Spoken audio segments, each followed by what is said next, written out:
Ok, meus amados, vamos orar ao nosso Deus de novo e vamos para Marcos capítulo 10. Obrigado, Deus, por nos levar para o Teu reino e que possamos estar vivendo essa realidade a cada dia, a cada escolha, a cada momento da nossa vida, que possamos estar espelhando os valores do Teu reino como luz e sal desse mundo. Abençoe esse tempo de reflexão, que as reflexões, a palavra que vai chegar a nós, produza sabedoria em nós, escolhas sacrificiais, comportamentos realmente que espelham o Teu caráter. Abençoa-nos, ó Pai, o nosso pedido. E pedimos porque sem Ti nada podemos fazer. Sabemos também que o Senhor tem prazer de ouvir o Teu povo clamando diante do Teu trono. E por isso clamamos em nome de Jesus. Amém. Muito bem, vamos para Marcos capítulo 10. Tá? Marcos capítulo 10. Passagem realmente importante para a gente considerar com atenção. Algumas características da nossa passagem. Primeiro, trata-se do clímax da sessão, uma sessão que começa no capítulo 8, versículo 22, e vai até o capítulo 10, versículo 52. É o terceiro momento dentro do Evangelho de Marcos, onde Jesus vai predizer a sua morte, ele vai prever a sua morte e vai preparar seus discípulos para a sua morte. Lembra que no capítulo 8 de Marcos, paralelo ao capítulo 16 de Mateus, é um tipo de ponto de virada dos evangelhos, tá? Porque é aquele momento em que os discípulos, onde Cristo vai dizer assim: o que vocês pensam de mim? E na hora em que eles declaram, tu és o Filho de Deus, tu és o Cristo, na hora que eles declaram, entendem quem realmente Cristo é a partir dali, e somente a partir dali, que Cristo, de maneira direta, clara, anuncia que vai morrer. Tá? E no Evangelho de Marcos, você vai encontrar isso em 3 momentos. Capítulo 8, capítulo 9 e capítulo 10. O que nos surpreende, diante das manifestações claras de Cristo, de que ele vai morrer, é como os discípulos muitas vezes não assimilam essa informação. Então assim, Jesus vai dizer claramente, olha, eu vou morrer, no terceiro dia eu vou ressuscitar. Então ele anuncia de maneira muito clara. Dos 3 momentos dentro do Evangelho de Marcos, onde ele deixa isso muito claro, esse é o texto onde isso é mais claro ainda. Mas de alguma forma, isso fica evidente para a gente, na nossa vida também, que muitas vezes o nosso ouvido, assim como o dos discípulos, ele é seletivo, sabe? Vamos para Jerusalém, eles escutaram. Eu vou ter que morrer, separa essa daí, bota de lado, eu ficar só com essa daqui. Vamos para Jerusalém. Eles já tiveram toda uma expectativa gerada no lugar Jerusalém. Então, esse é um texto onde você vai encontrar, de maneira mais clara, Jesus predizendo a sua morte. Tá? A passagem paralela, capítulo 9, versículo 30 a 37, nós encontramos a mesma estrutura. Capítulo 8, 9 e 10, mesma estrutura. Começa, ele profetiza a sua paixão, depois os discípulos revelam a presunção e depois Jesus Cristo, então, corrige os discípulos. Então, a estrutura é essa. Ele vai prever, depois eles vão ter um comportamento de presunção, eles vão dizer, me coloca à direita, me coloca à esquerda, e depois Cristo vai, então, corrigir eles. O meu ponto hoje é mais nesse momento de correção. Vamos passar por todo o texto, mas o momento de correção, onde Cristo leva, ou tenta levar seus discípulos a entender a natureza do reino, é que é o meu ponto mais forte com vocês hoje, ok? Vamos lá então para Marcos capítulo 10, a partir do versículo 32. Tá? Ele diz assim, eles estavam subindo para Jerusalém e Jesus ia à frente. Os discípulos estavam admirados, enquanto os que o seguiam estavam com medo. Olha, a construção do texto, não sei qual é a sua versão que você segue aí, mas não é fácil de traduzir esse texto aqui. E aí, os tradutores às vezes dividem como se fossem 2 públicos distintos, mas nós podemos entender também que esses 2 sentimentos, quais são os sentimentos? Admiração e medo poderiam estar juntos no mesmo grupo. Tá? A ideia é, vamos para Jerusalém. O chamado a Jerusalém gerava, ou gerou, melhor dizendo, nos discípulos um certo tipo de sentimento. Tanto de vamos para Jerusalém. E a gente tem que entender todo o significado, toda a carga de sentido teológico que Jerusalém tem. Só você ler, por exemplo, os salmos de subida, também conhecido salmo de degraus, o salmo de romagem, que você encontra a partir do salmo 120 ali, né? Aqueles salmos onde você tem toda uma expectativa de ir para Sião. Sião como esse lugar de libertação, e toda a expectativa dos profetas de que de Sião Deus distribuiria sua lei. Muita expectativa escatológica estava construída em Jerusalém. Então dizer assim, vamos para Jerusalém, não é tipo assim, cidadezinha aqui perto aí, irmão, rapidinho aí. Como é que é? Mucajaíba? Foi mal, desculpa aí. Bucajaí. Tinha uma cidade mais fácil para dizer, não? É Mucajaí. Mucajaí, acertei. Vamos ali para Mucajaí. Não é isso, cara. Vamos para Jerusalém, tem uma carga teológica gigantesca, e isso gerou uma expectativa, admiração e medo. Ele vai para Jerusalém, ok? E o texto continua. Os 12, novamente chamou à parte os 12, e lhes disse o que haveria de acontecer. Então ele explica para eles: estamos subindo para Jerusalém, e o Filho do Homem será entregue aos chefes dos sacerdotes e aos mestres da lei. Eles o condenarão à morte, o entregarão aos gentios, que zombarão dele, cuspirão nele, o açoitarão e matarão. 3 dias depois ressuscitará. Gente, tá claro, né? O que a gente vê? Logo em seguida, o pedido que eles fazem é como se eles tivessem só uma informação: vamos para Jerusalém. E a parte da morte, a parte do sofrimento, foi completamente meio que deletada. Tanto é que quando Cristo morre, logo depois os discípulos vão fazer o quê? Olham para o outro, vão pescar.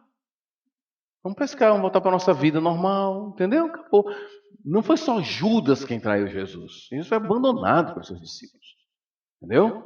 Então, essa informação do sofrimento, que é o terceiro momento no Evangelho de Marcos, é como se fosse apagada da mente deles. Versículo 35. Nisso, Tiago e João, filhos de Zebedeu, aproximaram-se dele e disseram: Mestre, queremos que nos faça o que vamos te pedir. O que vocês querem que eu lhes faça? Perguntou ele. Gente, essa pergunta é fantástica. Uma pessoa, se Deus chegasse para você e dissesse assim: o que você quer que eu faça? O que é interessante dessa passagem é que, assim, em vários momentos, eu não vou conseguir argumentar assim, de maneira como eu queria com vocês aqui, mas muito do Evangelho de Marcos está ancorado em Isaías. Lembra que a primeira citação que ele faz é de Isaías lá, Malaquias, depois Isaías. Então, muitos acreditam que toda a estrutura de Marcos é ancorada naquele capítulo 40, 66 de Isaías. E lá aparece várias vezes cegos, surdos e mudos. Certo? A ideia, e os discípulos vão aparecendo várias vezes no relato aqui de Marcos, eles é que são os cegos e os surdos. Eles não conseguem ver, eles não conseguem entender. E que é o que é mais interessante em termos literários, é que quando ele pergunta, o que você quer que eu faça? É a mesma pergunta que ele faz para um cego, logo depois, chamado Bartimeu, que está em contraposição a esses discípulos aqui. O que você quer que eu faça? Ele diz: eu quero ver. Enquanto o cego diz: eu quero ver, os discípulos dizem: eu quero ficar um à direita e o outro à esquerda. Esse contraste de Bartimeu com os discípulos é muito forte. Quando você une Marcos com Isaías, e tem toda essa mensagem teológica, não é só Deus dando a visão a um cego, mas o cego também aparece na narrativa como um tipo de contraposição aos discípulos dele. O que você quer que eu faça? E aqui eles colocam o coração deles. Eles responderam: permite que na tua glória nos assentemos um à tua direita e o outro à tua esquerda. Gente, olha a resposta de Jesus. Disse-lhe Jesus: vocês não sabem o que estão pedindo. Essa frase, não sei se você entende o que eu estou dizendo, mas à medida que você vai lendo o texto, existem algumas sentenças, algumas declarações que elas têm tipo assim um caráter aforístico. É como se fosse uma declaração que não está somente amarrada no texto, sabe? Mas é como se fosse uma declaração que sai do texto e vem para cima de você. Você não sabe o que você está pedindo. Eu creio que isso é a resposta de Deus para muitas das nossas orações. Você não sabe o que você está pedindo. Você não sabe o que está. Que é isso que é o melhor para você. Eles não sabiam o que estavam pedindo. Podem vocês beber do cálice que eu estou bebendo, ou ser batizados com o batismo que eu estou sendo batizado? Aqui Jesus usa uma linguagem extremamente complicada. Ele usa a expressão de cálice e a expressão de batismo. Não é claro para a gente, principalmente a expressão batismo. Mas a expressão cálice ela já é um pouco mais clara no Antigo Testamento, porque ela está conectada a dois mundos. E aí é o problema. Porque a palavra batismo não, cálice, ela tem um caráter dúbio. Ela pode ser tanto uma coisa boa como uma coisa ruim. O cálice da ira de Deus. Entendeu? Mas muitas vezes o vinho é um dos símbolos mais claros de alegria no Antigo Testamento. Se você for para Isaías, por exemplo, e ver o grande banquete de Isaías 24, 25, o vinho está lá. Então o vinho sempre era um símbolo muito claro de alegria, em cantares. Né? Quando a mulher vai falar do homem, o seu beijo é melhor do que o vinho. Né? Você não aprecia vinho, então o texto não fica muito claro para você. Né? Então qual é o ponto lá? A ideia é que a palavra cálice não fica muito clara. Por isso que a resposta deles, versículo 29, é podemos. Por que eles dizem afirmativamente podemos? A construção da frase, na língua original, exigiria uma resposta não. Cristo está dizendo assim, vocês podem passar pelo que eu vou passar? A resposta deveria ser não. Então por que eles dizem podemos? Provavelmente porque as expressões que Jesus Cristo usa são ambíguas. Tanto tem caráter positivo como negativo. A expressão batismo, alguns acham que pode estar ligada a muitos salmos que nós encontramos o salmista sempre ilustrando uma situação difícil como estar sob águas. Né? Tem salmistas que pedem para que não possam ser tomados pelas águas e tudo mais. Então, alguns acham que essa é a imagem que Cristo está trazendo para os seus discípulos, dizendo, vocês não podem. E eles dizem, nós podemos. E aí é interessante, porque enquanto na pergunta do versículo 38, Jesus espera uma resposta negativa, vocês não podem. No versículo 39, ele vai dizer, realmente vocês vão passar por isso. Então parece que o que ele está fazendo no versículo 38 é, o sofrimento que eu vou passar, vocês não têm parte nisso. É algo meu. Por outro lado, versículo 39, vocês vão sofrer. Então ele faz uma distinção entre o que ele sofre e o que os discípulos vão sofrer, entendeu? Esse é o ponto. Ele vai dizer, vocês beberão o cálice que eu estou bebendo e serão batizados com o batismo que eu estou sendo batizado. Mas assentar-se à minha direita ou à minha esquerda não cabe a mim conceder. Esses lugares pertencem àqueles a quem foram preparados. E se Cristo está fazendo referência à sua crucificação, isso pode ser uma nota meio que irônica no processo. Né? Quando os outros 10 ouviram essas coisas, ficaram indignados com Tiago e João. A gente sabe pelo relato de outros evangelistas que essa era uma discussão muito forte entre eles. Olha que coisa louca. Aqueles que acompanharam Jesus, os apóstolos, eu acho fantástico isso, assim, quando você vê, principalmente o Evangelho de Marcos. Quando o Evangelho de Marcos foi escrito, muito provavelmente, eu creio que na década de 50, tá? Por ali 50, e na minha perspectiva ainda, eu creio que Pedro ainda estava vivo. Se Pedro ainda estava vivo, é muito interessante você ter um evangelho desse sendo lido na igreja, e o Pedrão lá, todo mundo olha para Pedro e diz, mas Pedro, mas você, hein? Rapaz, né? É muito interessante ver como Deus não dispensa, né? Revelar o caráter, os erros e as falhas dos seus heróis, né?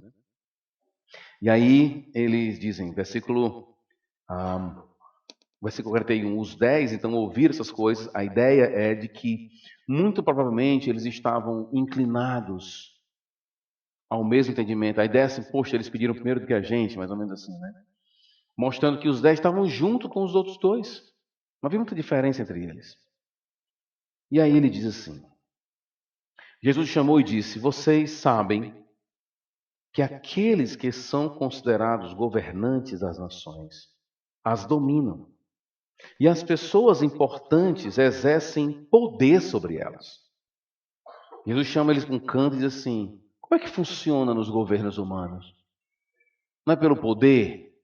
Não é pela força? Não é assim que funciona? Por que as pessoas andam na velocidade certa? Porque tem multa. Não é assim que funciona? É assim que funciona. Por que as pessoas não ficam se matando o tempo todo nas ruas? Porque vão ser presas. Como é que funciona o governo humano? É pelo poder, é pela força. E aí Jesus vai dizer assim, na minha versão diz, não será assim entre vocês. Ou uma outra opção de entendimento, porque os manuscritos variam uns com os outros, uma outra possibilidade de entender seria, não é assim com vocês. É assim com vocês? É assim que vocês se relacionam na base da força? Na base do poder? Onde um imprime poder sobre o outro? É assim que funciona entre vocês? Duas possibilidades. Não será assim entre vocês ou não é assim entre vocês. Mas o ponto é esse aqui, ó. Ao contrário. E vou repetir. Ao contrário. Jesus leva os seus discípulos a olhar como é que os governos humanos funcionam. Olha para lá, tá vendo lá como é que funciona? Pois é. No meu reino, inverte. É ao contrário. Certo? É diferente a coisa. Como é que funciona no meu reino? Quem quiser tornar-se importante, que é o caso deles, né? Deverá ser servo. E quem quiser ser o primeiro, deverá ser escravo de todos. Pois nem mesmo o Filho do Homem veio para ser servido, mas para servir e dar a vida em resgate de muitos. Esse texto me chamou a atenção várias razões. Primeiro, o contraste dos reinos humanos com o reino divino. Isso me chama muita atenção. Mas também me chamou a atenção para o fato que Paulo retrata em Efésios capítulo 5 e outras passagens. Qual é o fato? O fato de que geralmente quando nós olhamos para a cruz de Cristo, nós olhamos para um ato que Deus realiza para conosco. E é fato isso. Na cruz, ele pagou o preço. A gente cantou hoje aqui. Cantaremos ao Senhor, nós cantaremos porque o Senhor morreu por nós, fez isso por nós. Mas o que o texto está dizendo para a gente, como Paulo vai reforçar isso em Efésios, é que a morte de Cristo, ela sim é o pagamento do preço, ela sim é o resgate, ela sim garante salvação, mas a cruz também é um modelo do reino e é um modelo de discipulado. Ele vai dizer, no reino é diferente. Aquele que quer ser o primeiro tem que servir. E aí, até o mesmo Filho do Homem, ele veio não para ser servido, mas para servir e dar a sua vida.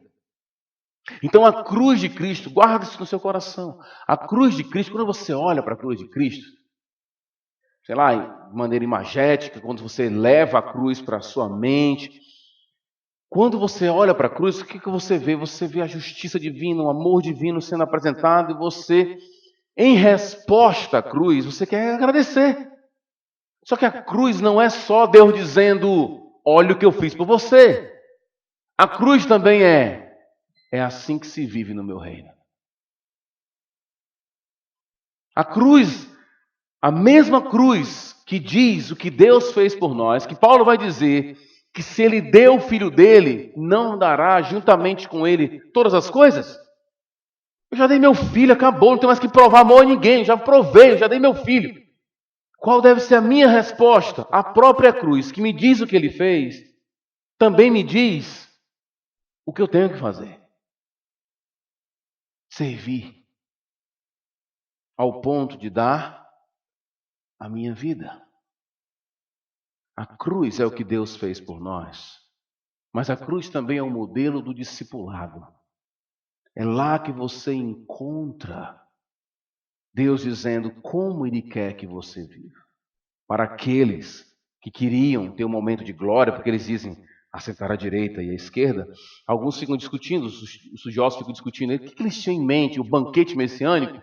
Talvez não, porque se fosse o banquete eles diriam, eu queria te reclinar ao Senhor, deixa eu reclinar ao Senhor, mas eles pedem para sentar, talvez eles tenham realmente em mente um palácio, Deus em sua glória no seu palácio, eles se viam em uma condição de destaque.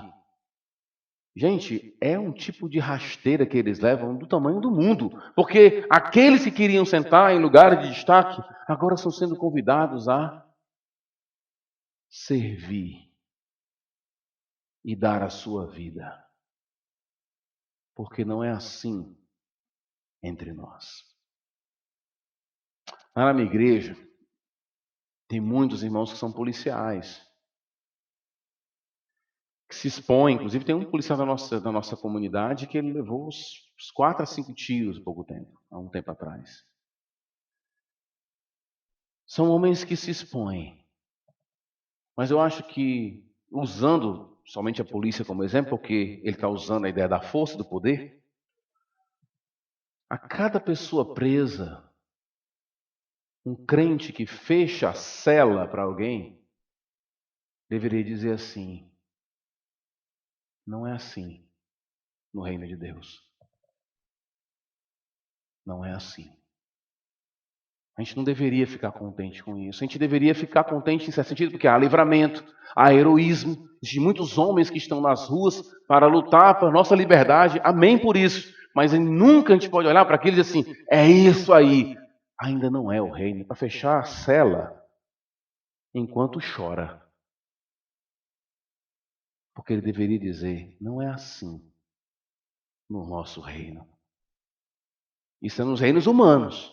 Os reinos humanos trabalham pela força, trabalham na marra. É assim que as coisas funcionam. E existe graça nesse processo? Existe graça nesse processo. Mas eu não posso confundir isso com o reino de Deus. Porque o reino de Deus não é assim. Não é assim que funciona no reino do Senhor. Precisamos olhar para esse mundo e muitas coisas.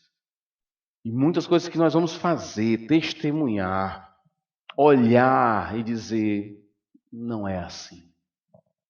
A minha tese é de que todos nós, como cristãos, por exemplo, vai votar. Não vou entrar nesse negócio de política aí, porque isso é confusão. Não vou entrar nessa parada aí que eu não vou, né? Quero manter a paz aqui entre nós, irmãos. Vamos ficar junto aqui, vamos segurar as mãos aqui. Mas eu digo para meus irmãos da igreja, vote chorando.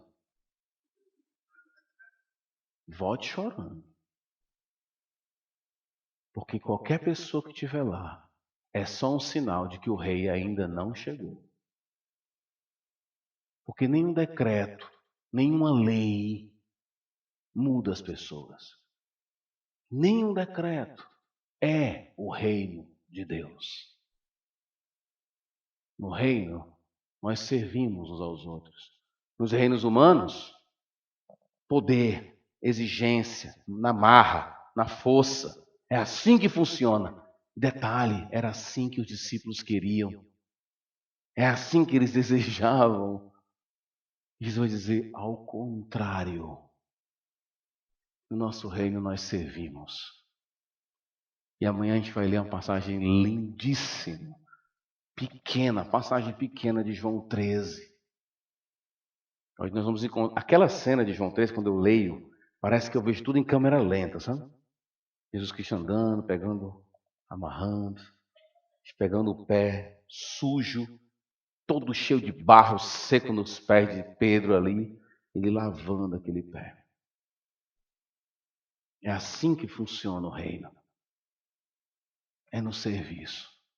Meus irmãos, esse texto é um tipo de pedrada ou um soco no estômago na gente, porque o nosso modelo de reino, nós não tomamos de Jesus, nós tomamos emprestado dos reinos humanos.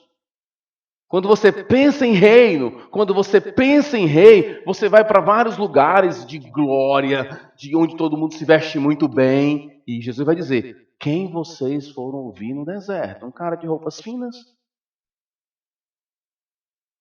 Não. Sabe, esse reino é tão grandioso. Vamos pensar assim, ó. Tem muita gente que tem uma leitura um pouco negativa da história humana.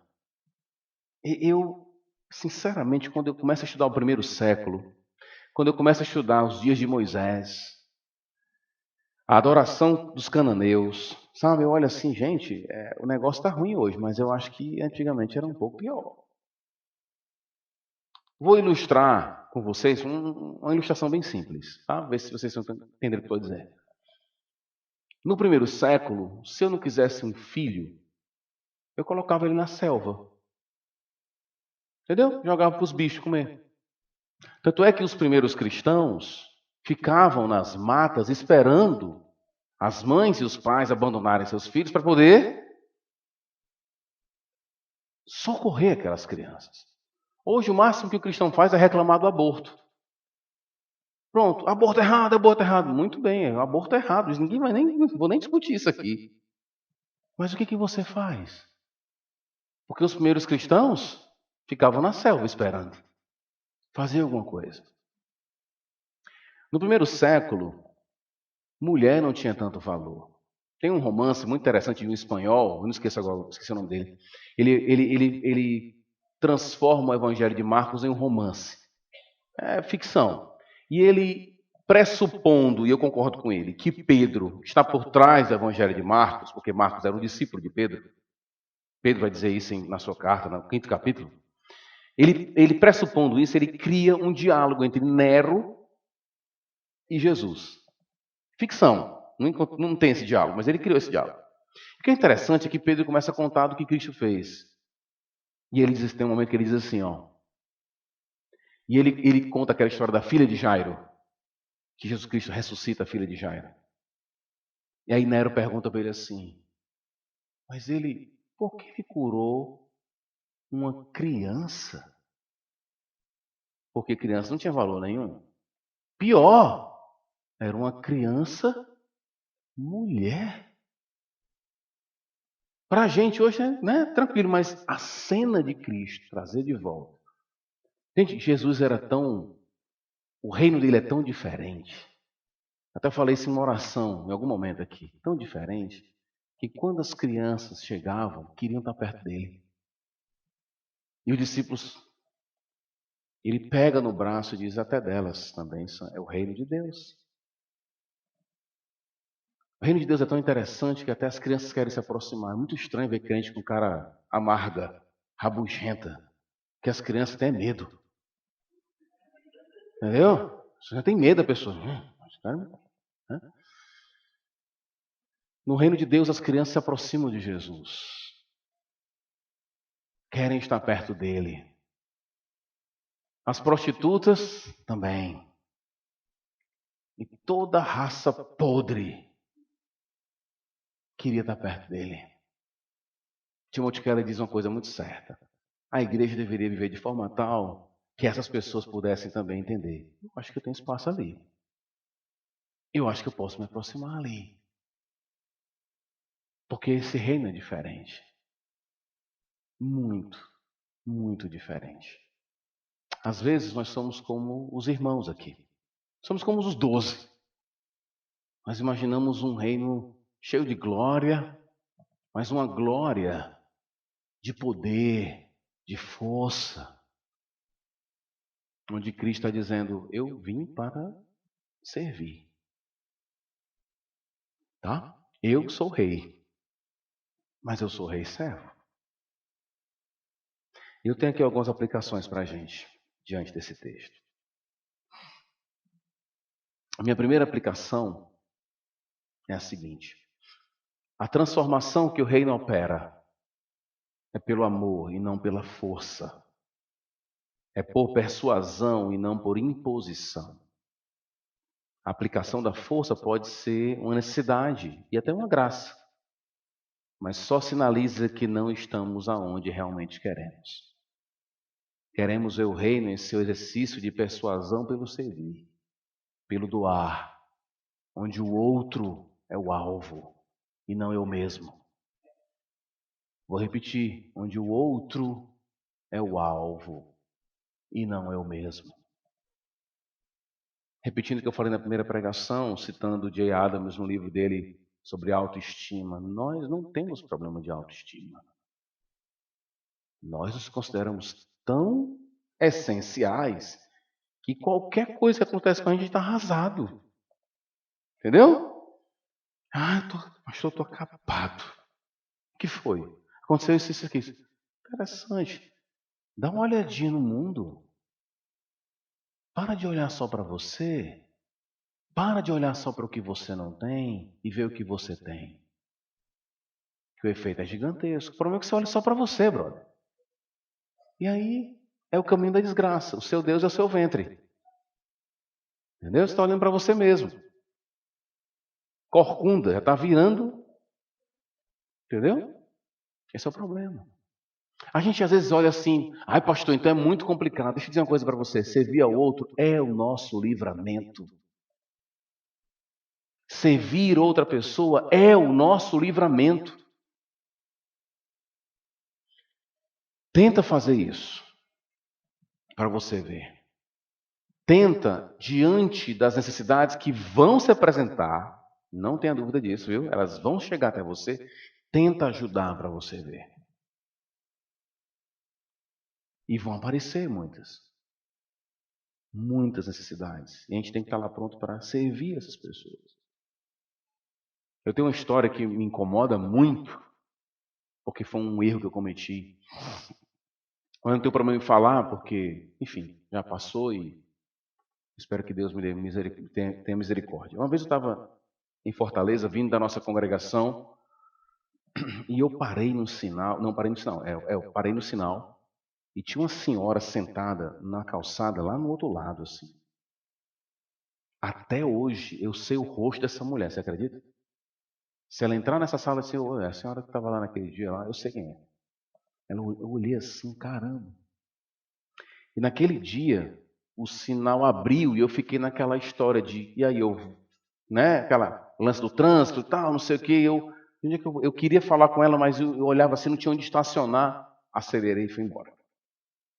Mas eu tinha certeza que Deus estava dizendo assim, você era para ajudar aquela pessoa. Você era para ter falado com ela. E sempre existirá necessidade. Ninguém pode viver a vida só de necessidade, nesse sentido assim, eu vou trabalhar só o que é mais necessário. Sempre vai existir as coisas mais básicas na sua casa, né? O seu pai que precisa da ajuda, da sua mãe. Às vezes eu digo isso para os meus filhos, de maneira muito prática. Eu digo, filhão, você não pode andar em casa e achar que está no hotel, brother. Está comendo? Então pega o prato e lava, meu irmão. Entendeu? O cara sai da mesa e deixa o pratozão lá. Como é o nome desse hotel aqui? Rômulus Monteiros Resort. Que história é essa daqui, cara? Tem que estar pronto para servir, cara. Tu não tá vendo a tua mãe fazendo isso aqui, não? Passando a manhã inteira fazendo isso. Pô, como assim, cara? Então, às vezes os caras tudo voando, né? As necessidades assim, ó, dentro da casa. Tipo assim, arrumar a cama. Entendeu? Jesus está falando de dar vida. Eu estou dizendo só arrumar a cama. Eu baixei o nível demais. Aqui. Mas, tipo assim, olhar para o outro. Olhar para o outro. Servir. Queremos ver o reino do Senhor. E ele se apresenta assim, não por imposição, mas por persuasão. E essa é uma persuasão amorosa. Tem aquele texto que diz assim, o amor de Deus nos constrange. É esse versículo? 2 Coríntios capítulo 5. Eu não gosto dessa tradução. Porque a palavra constrange, ela é ruim. Não é uma palavra negativa. Ninguém gosta de assim, hoje foi tão bom de manhã, fui constrangido. Acordei, passei por um constrangimento, uma delícia, maravilhoso. É uma palavra muito negativa. E a palavra lá, a ideia é Deus nos cerca com o seu amor, de forma tal que eu não tenho outra opção a não ser amá-lo. É nesse sentido, ele nos cerca com o seu amor. E nós somos os instrumentos do reino de amor. Entendeu? Amar pessoas. ao ponto da pessoa dizer assim, mas por que você me ama? Aí você diz, porque eu sigo um rei que fez por mim o que eu estou fazendo por você. Deus não quer só que você olhe para a cruz e fique, olha o que Deus fez.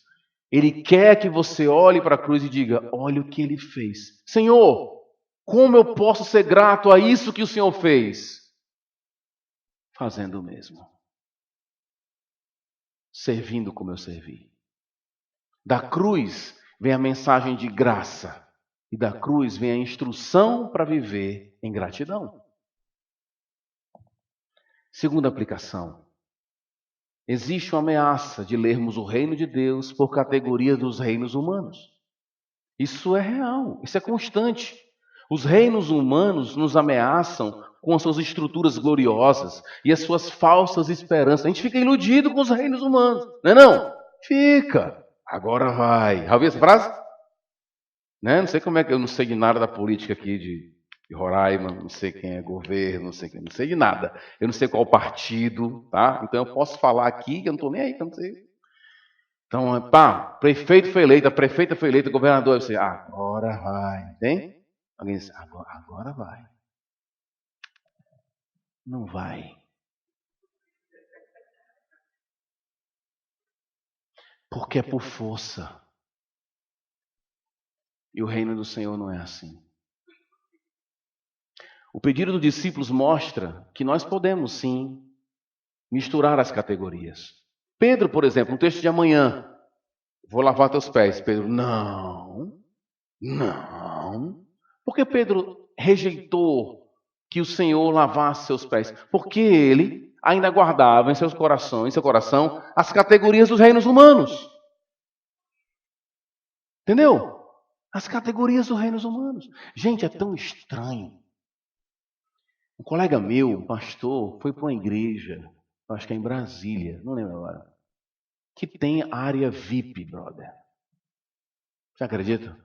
Você vai para uma igreja que tem área VIP. Você estava no culto ontem? Não te vi ontem no culto. Você estava onde? Não, estava na área VIP. Pô. Você está entendendo o ponto? Como é que você vai para um lugar que tem área VIP e vai adorar a um Deus que lava os pés dos seus discípulos, meu irmão? A mistura de categorias, pelo amor de Deus. Está entendendo o ponto? A galera está com a cabeça onde, meu irmão? É tão simples, sabe? A rejeição de Pedro mostra isso. Essas ilusões de misturar as categorias dos reinos humanos com o reino divino, essas ilusões nos impedem a atitudes sacrificiais. Nos impedem a comportamentos sacrificiais. É bom você estudar a história de como o evangelho chegou aqui em Roraima. Porque geralmente quando chega, são pessoas que tomaram decisões sacrificiais na vida. Entendeu? Pessoas que saíram muitas vezes de uma certa condição para viver em limites para poder pregar o evangelho. E hoje em dia, dar carona para o irmão é o sacrifício dos crentes. Pastor, eu sou uma pessoa que me sacrifico. Inclusive, meu carro está aí. Dou carona para os irmãos. Né? Levo a minha pá para tirar a sujeira que os irmãos botam no carro. Tudo. Entende o que eu estou dizendo? Essa é a ideia de serviço. Parece que o servir é algo assim extraordinário. É algo assim. Poxa, eu estou servindo. Olha o que o irmão está fazendo. Parece algo assim absurdo de outro mundo. Mas é assim que o reino funciona, velho. Lá na nossa igreja, todo mês nós fazemos sessão ordinária. Eu sou louco por sessão. Tem uns pastores amigos meus que dizem assim, tu é doido. Não vou negar isso. Mas eu gosto demais. E toda sessão tem café da manhã. E eu digo para a galera, não chega aqui com mão vazia, não. Se chegar com mão vazia, me avisa que a gente vai lá e te ajuda. Mas essa ideia de chegar nos ambientes só para consumir e não para servir. Mas a estrutura do reino é de serviço. Então a pergunta é, o que eu posso fazer? Há pouco tempo eu estava aconselhando, na nossa igreja tem um prédio, tem uma parte do meu escritório, eu estava aconselhando uma pessoa, e eu olhei assim de lado, tinha uma irmã passando, e nós, na nossa igreja nós temos um funcionário da parte de limpeza, da zeladoria. É um zelador, carteira assinada e tudo mais, o cara limpa a igreja. Quando eu vi, tinha uma pessoa limpando a igreja, que não era ele, não está limpando a igreja. Era uma irmã que queria limpar a igreja. Eu falei, mãe, não, pastor, eu quero servir, eu quero fazer alguma coisa. Uma pessoa dessa entendeu a coisa. Ela não é só uma consumidora, porque isso é um problema muitas vezes em muitas igrejas. As pessoas não estão dispostas a servir. Elas querem ser servidas. Você está no reino errado, hein, brother? Você quer ser servido? Aqui não é o reino, não. Não sei se eu vou piorar a situação aqui da igreja, vocês vai já. Depois da conferência, o número de membros da igreja diminuiu. O pastor Romulo veio aqui, né, fez uma limpa. Mas o ponto é, você quer ser servido? Cara, você está no lugar errado. É sério, você está no lugar errado. Aqui é um lugar para servir. O nosso Deus morreu em uma cruz, entendeu? A serviço do outro. Então, como você fica? Quem se preocupa em servir, dificilmente, não estou dizendo que não tem problema, mas muitos desses probleminhas, né, que são ampliados, diminuem. Mas diminui assim consideravelmente. Porque boa parte das aflições, indignações, é porque, porque é o seguinte, eu acho que eu deveria ser melhor tratado. Melhor tratado. Olha, se essa preocupação é essa, você nunca vai encontrar um lugar para você. Mas se você quer servir, olha, todos os lugares você vai se encaixar. Em todos os lugares. Porque o reino de Deus é assim. E para ilustrar o que eu estou querendo dizer, eu estava falando até, eu me perdi na pregação aqui, foi mal. Tem hora que eu me perco assim, né? Eu até ilustrei sobre como era no primeiro século, lembra? A mulher, o homem e tudo mais. Qual é a minha ilustração? A minha ilustração é o Titanic. No Titanic, na hora que o Titanic começou a afundar, qual foi a frase? Primeiro, as mulheres e as crianças. De onde eles tiraram essa ideia? Se no primeiro século, as mulheres e as crianças não tinham valor, porque agora elas são a prioridade. Se esse navio fosse no primeiro século e Nero fosse o comandante, mata as crianças e as mulheres, por favor. Entendeu? Aí diminui um pouco o peso, a gente libera logo e dá uma aliviada. Era isso. O que mudou? Jesus Cristo chegou no mundo. E os seus discípulos começaram a viver o reino. De forma tal que esse grupo marginal, no terceiro século, não podia ser mais contido. A grande carta conhecida de Plínio, o jovem, né? Meu amigo, é o seguinte, não dá para prender esse pessoal, não. Está todo mundo cantando aqui na prisão, não tem mais lugar para colocar e prender crente, não. Ninguém segurava esse povo. Vamos matar, vamos colocar, vamos torturar. Não segura. O reino se expandindo o tempo todo. Na escola bíblica, eu vou estudar com vocês Filemão. A gente vai lá em Filemão, a gente vai ver como o reino, ninguém segura o reino. Porque ninguém segura quem está disposto a servir. Isso é ser discípulo. Esse é o ponto. Os valores do reino viram todos os sistemas de cabeça para baixo. Terceira aplicação. A grandeza do reino se dá pelo serviço e não pela dominação. No reino de Deus, o rei lava os pés. E os cidadãos do reino lavam os pés uns dos outros. O reino não se fundamenta no poder e controle, mas no serviço. Esse comportamento não é somente uma questão ética. Foi um meio de redenção. Na Bíblia, ética e redenção andam juntos. Eu aprendo a me comportar com o comportamento redentivo do meu Senhor. Por último, somos cidadãos de um reino diferente. Um reino invertido. O pessoal que assiste a Stranger Things não é o mundo invertido lá. Um reino invertido. Precisamos vivenciar essa inversão. Precisamos dizer e viver a frase de Jesus: não é assim entre vós.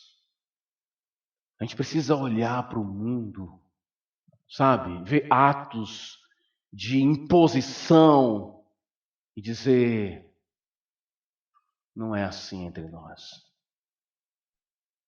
A gente precisa testemunhar o carro da polícia passando e prendendo um bandido mesmo, por justiça, prendendo o cara, ele tem que ser preso mesmo. Ele roubou, prende o cara, prendeu o cara, beleza. E você tem que olhar para aquilo e dizer: não é assim entre nós. Você precisa, no seu trabalho, chegar e ver o seu patrão tendo comportamentos impositivos, e você olhar para ele e dizer: não é assim no reino do meu Senhor. Você precisa trazer essa frase para vários ambientes da sua vida. Porque à medida que você declara essa frase, você lembra: o rei ainda não chegou. Ainda falta muita coisa. E declarar constantemente. Depois das eleições, olhar para quem foi eleito e dizer: não é assim entre nós. Depois de uma lei que diz, de maneira correta, se tivesse essa lei no nosso país, né, que abortar é crime. Hoje tem um número de meses e tudo mais, mas tem uma lei. Abortar é crime. Você olhar para essa lei e dizer: não é assim entre nós. Porque não é por imposição, mas por serviço amoroso. É diferente, não? É um reino muito diferente. Eu espero que cada um aqui se pergunte se serve a esse Deus realmente. Nosso rei morreu numa cruz. Ele reinou numa cruz. De maneira maravilhosa e bela.